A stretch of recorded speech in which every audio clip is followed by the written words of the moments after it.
Hi everybody, I am Dr. Srirang Joshi. I am an amateur chess player. I am trying to improve my game, and as part of it, I'll be posting my analysis here for others to enjoy. Let me share my screen. Today, I'll be talking about one of the games which I have played. I was white. It's a Queen's Pawn game. I started off with d4. Black also played d5. So it's a Queen's Pawn game. I'm a positional player, so I start off when I'm white with d4. I played c4, and he had a choice to take the pawn. Now this is Queen's Gambit. The pawn is undefended, and it appears that I am sacrificing this pawn. But if he takes the pawn, his center pawn gets deflected, and I can push my e pawn to e4. He doesn't take the pawn. If he had taken, it would have been Queen's Gambit accepted. He refuses the offer, declines the offer. So it is Queen's Gambit declined. He protects his queen pawn by nf3. I take the pawn on d5. He can take in two ways. One, by the queen. If he takes the d pawn by queen, I play nc3, and that will attack the queen, and I develop my knight with a tempo. So that is a loss for black. So he will not take by queen, he takes by knight. Knight into d5. I play e4. Now if you analyze this position, I have two center pawns. Control of the center is one of the main principles of the game, and I'm threatening his knight. So knight has to go back. He retreats to nf6, original place, but at the same time now he is attacking my e4 pawn. I need to do something about it. I can push it ahead, or I can support it. I support it with nc3.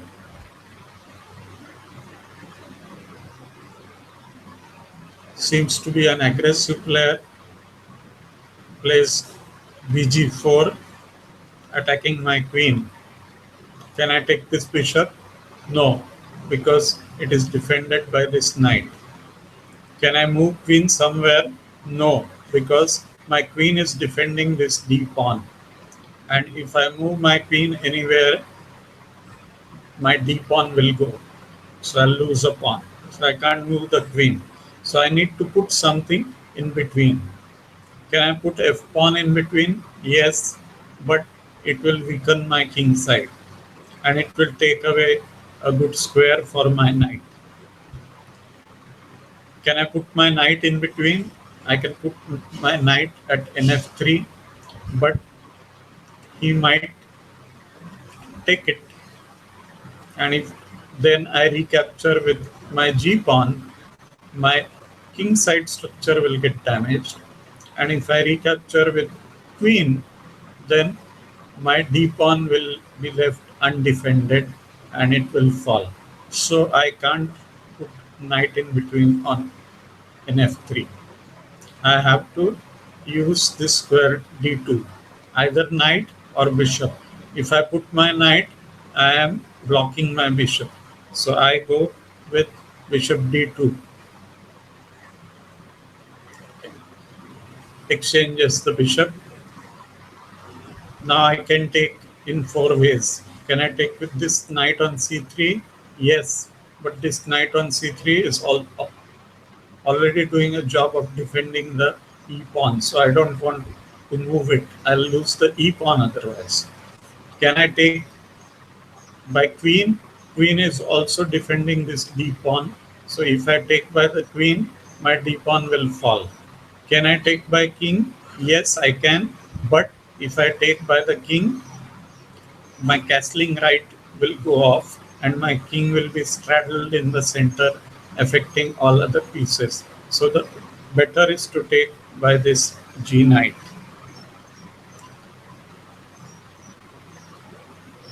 A developing move, e6, frees his bishop. I am scared of him, this bishop coming to b4 and pinning my knight here, because this knight is defending the pawn. I don't want the knight to be pinned, so I prefer to castle. I castle. He takes out the knight, but not to b4, to d6. He takes out the bishop to d6. Here it is well placed, but there is a problem. I can make the move e5 and fork this bishop and knight and win a piece immediately.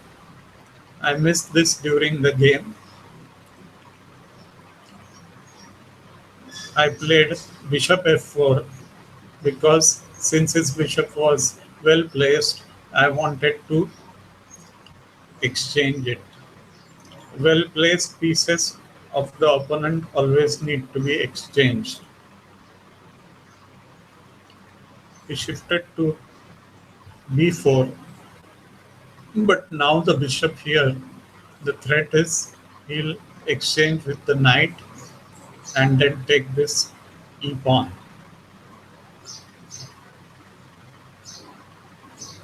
So I'm pinning the knight so he cannot take this e pawn. I played bg5.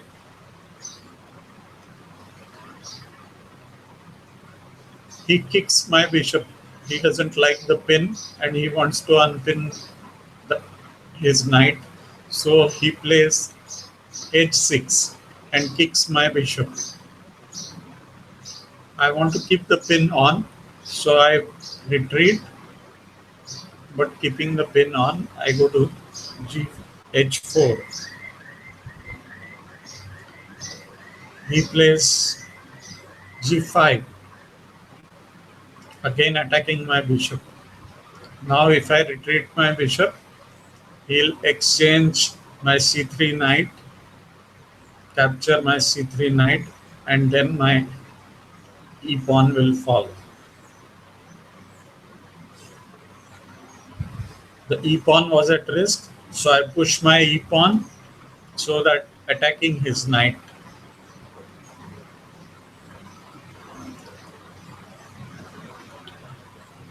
He moves his knight since the knight was threatened, and he attacks my knight on nc3. Two attackers, one bishop, one knight, two defenders, one pawn, one this knight. So no problem as of now. But I want to exchange his better placed knight, which was centrally placed. So I capture. He captures with queen because my d pawn is a backward pawn and he wants to keep the pressure on it. If he had captured with e pawn, then he would not have been able to capitalize on my backward pawn. Here my bishop was hanging, threatened, so I have to take it back. He develops his knight to f6, c6. Now he is attacking the d pawn. Two attacks, knight, queen, but two supports also by knight and by queen. So no problem as of now.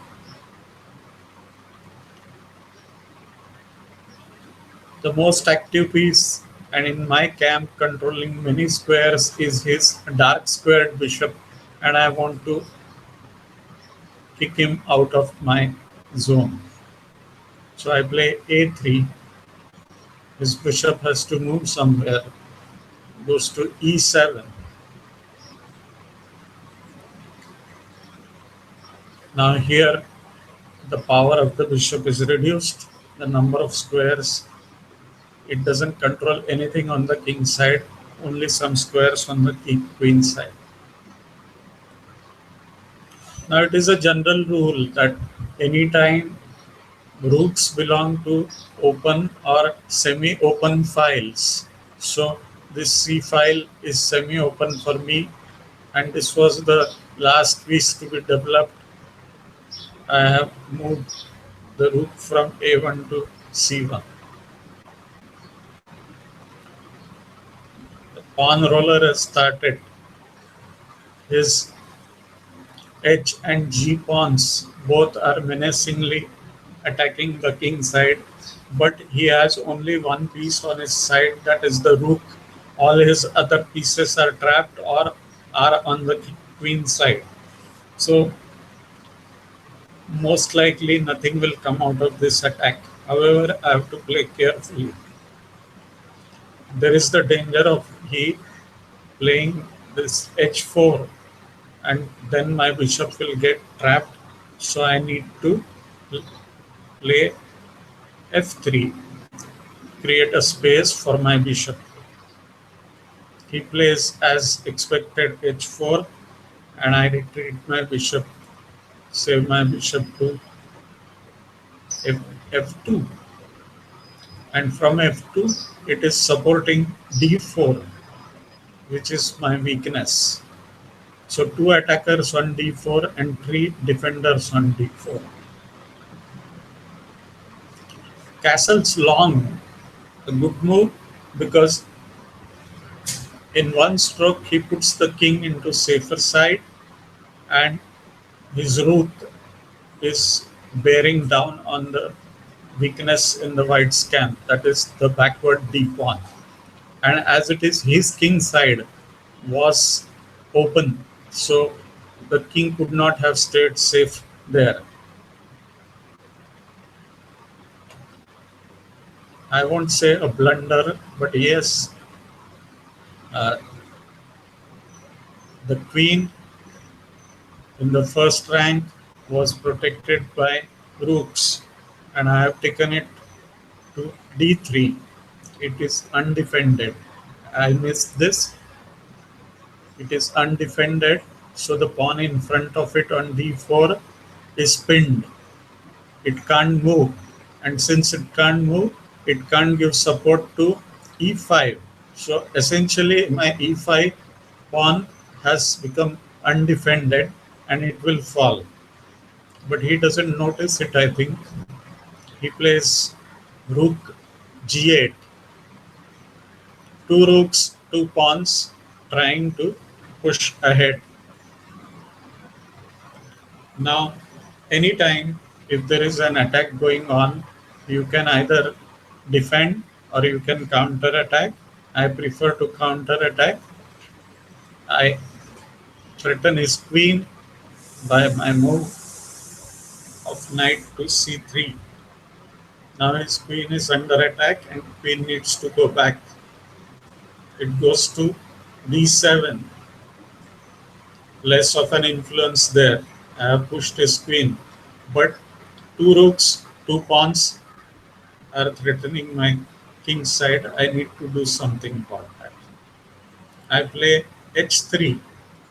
h3 protects g4. So later on, if he advances his g pawn, I can take by the f pawn, and that f pawn, the pawn on g4 will be supported by h3. At the same time, it also prevents his h pawn from advancing, and if there is an exchange, the f file will become open, which will be advantageous to me. My rook is already placed on f file, and this pawn on f7 is undefended. So I want the f file to open up. As I said, this was the mistake keeping the queen undefended, and so this pawn was undefended. The pawn on d4 is pinned, so he takes the pawn on e5 and simultaneously threatens my queen. I unpin the pawn. I move the queen to e4. The queen is now having support of this pawn on f3, and at the same time this d4 pawn is unpinned. So now this knight is threatened and it has to move. So it goes back to g6 to its king side.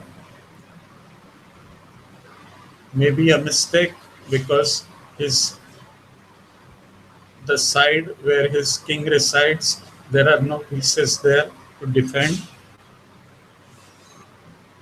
A central thrust, the king side is locked. The queen side, there's a lot of space, but nothing can be done. A central thrust, I want to open up the d file, put a rook on d1 and threaten his queen. That is why I play d5. Now notice here, when the pawn was on d4, my bishop on f2, the dark square bishop was blocked. But when I moved the pawn ahead to d5, it opened this diagonal. The g1 to a7 diagonal is open, and my bishop can take this undefended pawn on a7. And black is worried about that, so he counters it by d6. That's a problem because he has opened up this another diagonal right from the queen d4 to a8. A better would have been in this case, instead of b6, a6 would have been better.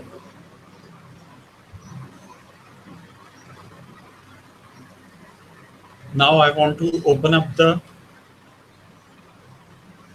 d file. So I take the e pawn d into e. In one stroke, I have opened the d file. I can put a rook on d1, threaten the queen, and simultaneously I have opened this diagonal with the queen. I can threaten check, move it to a8. He misses. He doesn't see that threat to a8. So he takes the pawn. That's a mistake. And it's a mate in one move. Queen to a8 is checkmate.